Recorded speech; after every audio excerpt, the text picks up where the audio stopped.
কাজে তো ফোন ধরতেছে না, আমার আবার গাড়িটা নষ্ট হয়ে গেছে। হ্যাঁ, ওই কবরস্থান রোডে। কারো পাঠাতে পারবেন?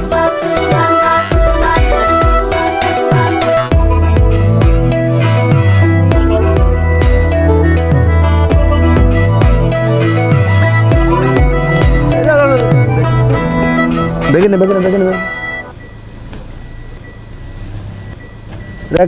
রাখ। আরে মুন্নি, কি ব্যাপার? তোমার ইঞ্জিন বন্ধ হয়ে গেছে? আমার গাড়ির ইঞ্জিন নষ্ট হয়েছে। তোমার ইঞ্জিন ঠিক আছে তো?